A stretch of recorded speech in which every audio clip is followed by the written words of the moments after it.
Okay, Rabotai. Today, I would want to discuss a halacha that, practically speaking, it's not common, but I want to give you a perspective how our Sephardic Chachamim approached these halachot and how it was relevant to those days. And it really starts from the Ramah. And we'll start with the following. It's halachot that have to do with taxes, when to pay taxes, and how to pay taxes in the city, and who's exempt from taxes. And it's found in the Shulchan Aruch and Choshen Mishpat Siman Kuf Samech Gimel. The Ramah writes in the name of the Mordechai in Seif Bet like this: Mi sheshahab kol mas shehusam al bnei ha'ir. What happened was, let's say you had a city that the king says, or the governor says, the Jewish community of the city of Mirzburg, which was the Maharam Mirzburg who was saying this halacha, has to give 1,000 gold coins. So they have to collect from everyone in the city. So you have one guy over there. His name is Shlomo. He's living in the city. He says, I think now is a good time for me to leave.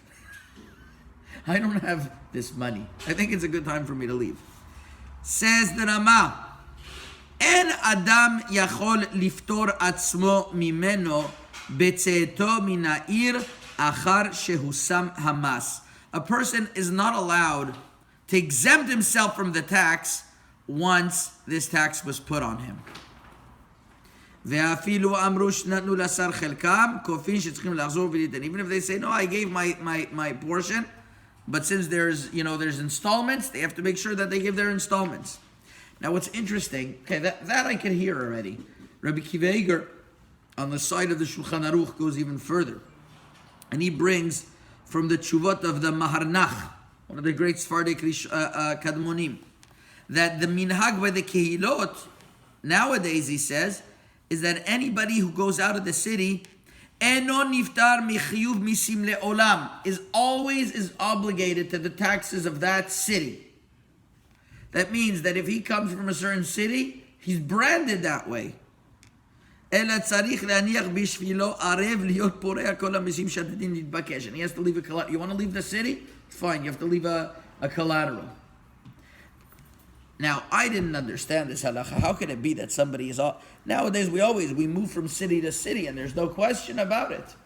It didn't happen in those days. You were part of a community. Not only that, the Sefer, the Sma writes, the Me'irot Enaim, brings for the Mordechai, that even if somebody goes to Eretz Yisrael, he has to give his portion. So here is interesting. I found differences of opinion.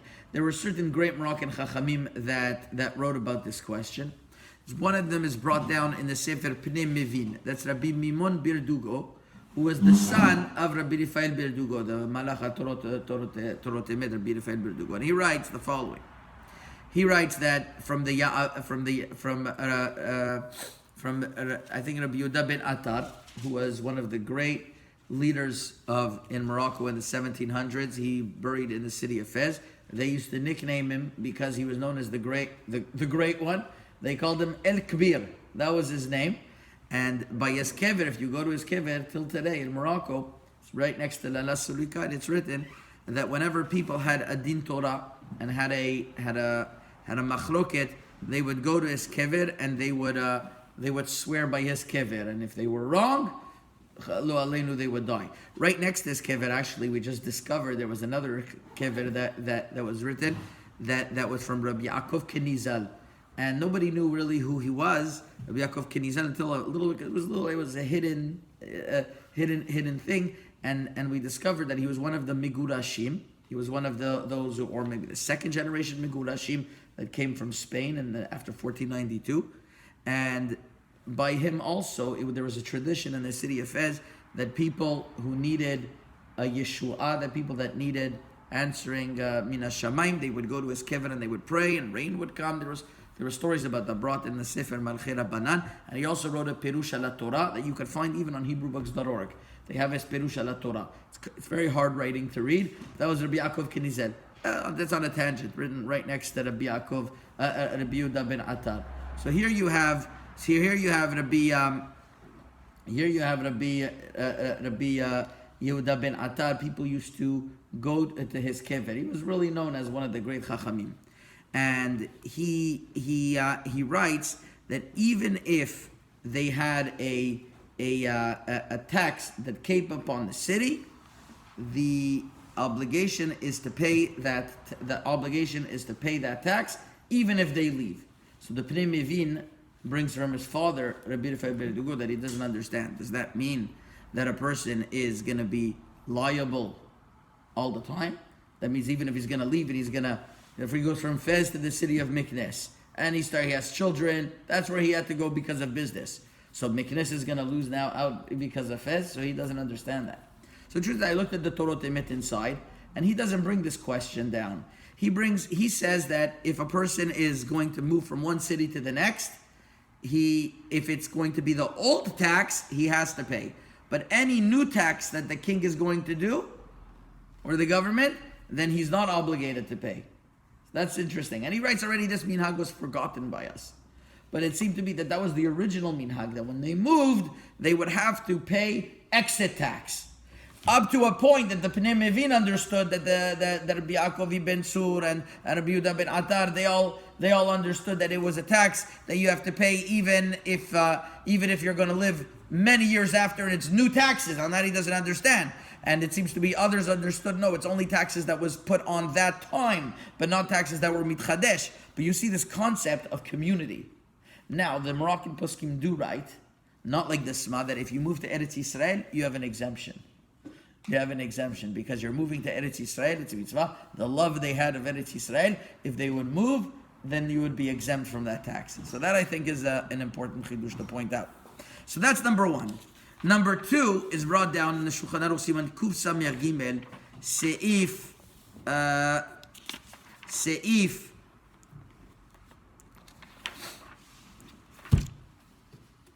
He, Talmidei Chachamim Pturim Mimisim, Kmo Shenitba'er Betur Yoredei Siman Resh Ayin Gimel.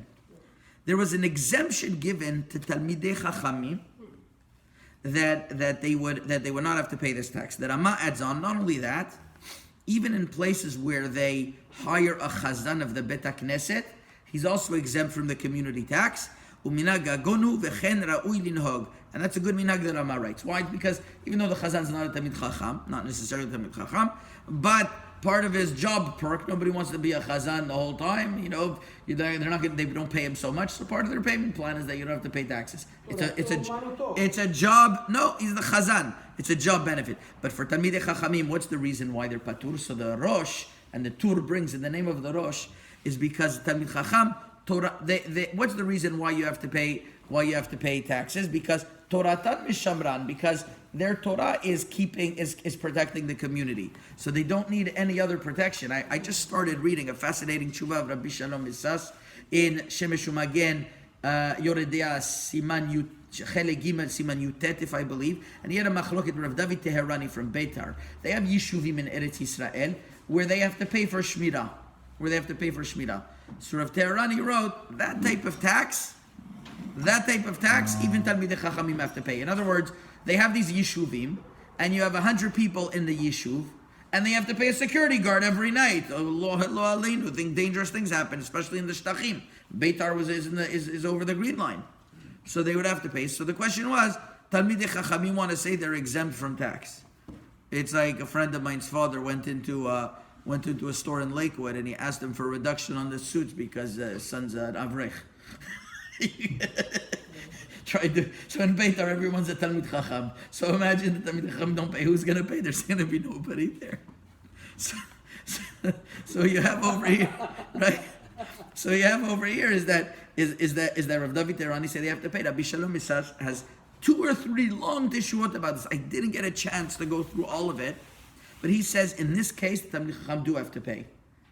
And I don't know why he says that. Again, I didn't go through the whole Teshuvah, but one thing I saw from certain Moroccan, I think I saw maybe this in Vayomer Yitzchak or other Poskim, that's only a tax that the community puts on. For example, that the community has to pay 1,000 gold coins.